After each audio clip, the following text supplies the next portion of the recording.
Pernah nggak sih Anda ngerasa cemas kalau mikirin soal keuangan di masa depan? Tenang, Anda nggak sendirian kok. Nah, dalam beberapa menit ke depan, kita bakal bedah tuntas kenapa investasi itu bukan lagi sekedar pilihan, tapi udah jadi keharusan. Bener-bener sebuah keharusan buat ngelindungin hasil kerja keras kita semua. Yuk, kita mulai? Kayaknya kita semua pernah ngerasain ini ya. Tiap bulan udah disiplin banget nyisihin gaji, nabung di bank, dengan harapan, wah tabungan ini bakal jadi penyelamat nanti. Tapi kok aneh ya, pas dilihat-lihat lagi rasanya nilai uang kita tuh kayak jalan di tempat. Sementara harga kebutuhan pokok, lari makin kencang. Ini bukan perasaan doang loh, ini beneran kejadian. Coba deh kita lihat contoh yang super simple dan nyata banget. Mie instan. Ingat nggak tahun 2000-an? Harganya mungkin sekitar 700 perak. Nah, bandingin sama tahun 2020, harganya udah loncat jadi 2.500 rupiah. Ini bukti nyata kan? Dengan jumlah uang yang sama persis, kemampuan kita buat beli barang itu ternyata makin menurun. Ada musuh nggak kelihatan yang lagi bekerja di sini. Nah, musuh inilah yang namanya inflasi. Anggap aja inflasi ini kayak pencuri senyap yang tiap tahun dikit-dikit ngerogotin nilai uang kita. Justru karena inflasi inilah, nyimpen uang di tabungan biasa aja tuh udah nggak cukup lagi. Kita harus ngelawan balik.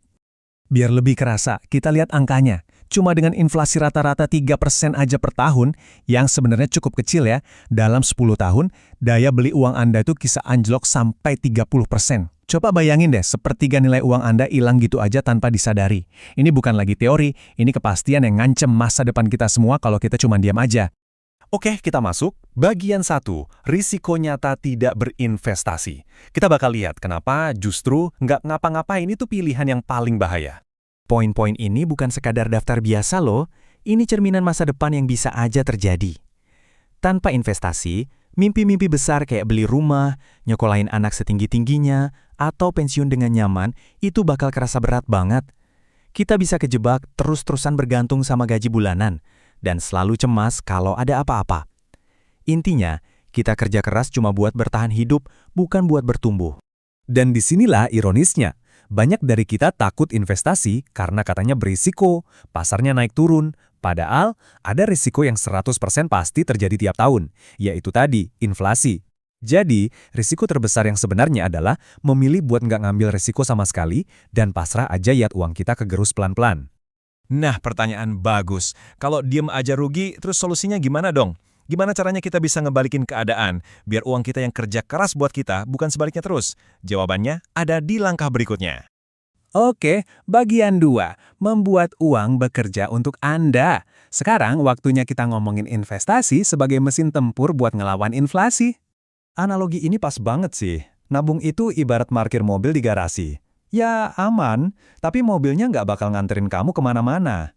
Sementara investasi, itu sama aja kayak kita nyalain mesin mobilnya, terus kita kendarain buat ngejar tujuan finansial kita. Nah, ini dia, inti dari investasi. Ini adalah tindakan proaktif. Kita sengaja menaruh dana di suatu tempat yang punya potensi buat ngasih keuntungan. Tujuannya apa? Jelas banget, biar nilai uang kita tumbuhnya lebih cepat dari inflasi. Jadi daya beli kita di masa depan justru naik, bukan turun. Dan ini nih salah satu tujuan utamanya, membangun pendapatan pasif.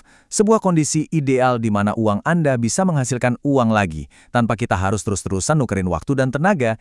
Inilah jalan menuju kebebasan finansial yang sesungguhnya. Lanjut ke bagian 3, keajaiban bunga majemuk. Oke, sekarang kita bakal bahas konsep yang jadi jantungnya investasi. Ini rahasia di balik pertumbuhan kekayaan yang bisa jadi luar biasa banget. Gampangnya gini, bunga majemuk itu artinya keuntungan investasi kita ikut menghasilkan keuntungan baru.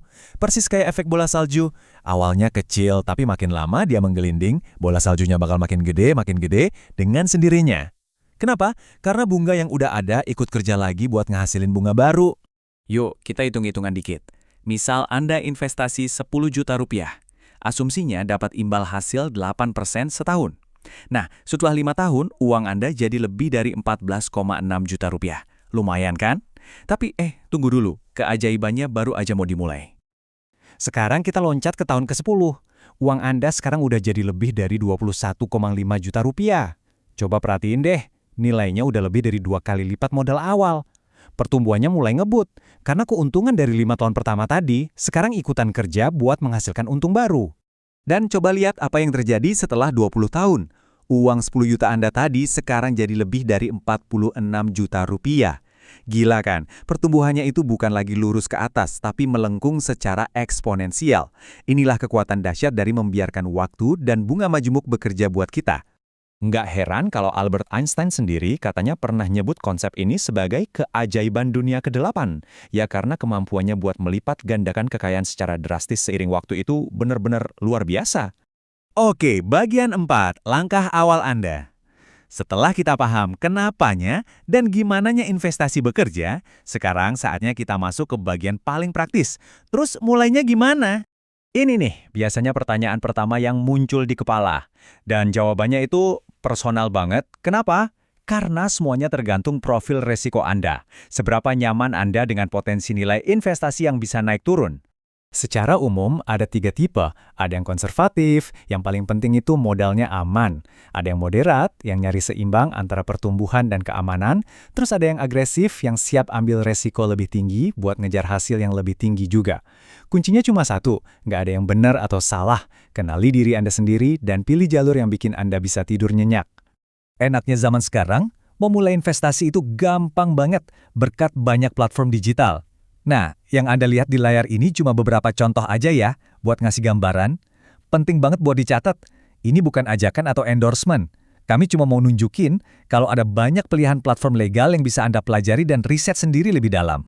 Dari semua yang kita bahas, mungkin ini yang paling penting.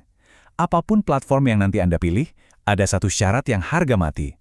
Pastikan platform itu terdaftar dan diawasi oleh Otoritas Jasa Keuangan atau OJK. Logo OJK ini bukan sekedar gambar, ini adalah segel keamanan Anda sebagai investor. Pokoknya, jangan pernah kompromi soal ini. Oke, kita sampai di akhir. Ingat ya, dalam investasi, musuh terbesar kita itu bukanlah pasar yang naik turun, tapi penundaan. Setiap hari kita nunggu, itu artinya kita kehilangan waktu berharga buat si bunga majemuk bekerja. Jadi pertanyaannya sekarang bukan lagi, perlu nggak ya investasi? Tapi, langkah kecil apa yang bakal saya ambil hari ini untuk mulai perjalanan masa depan saya? Pilihan ada di tangan Anda.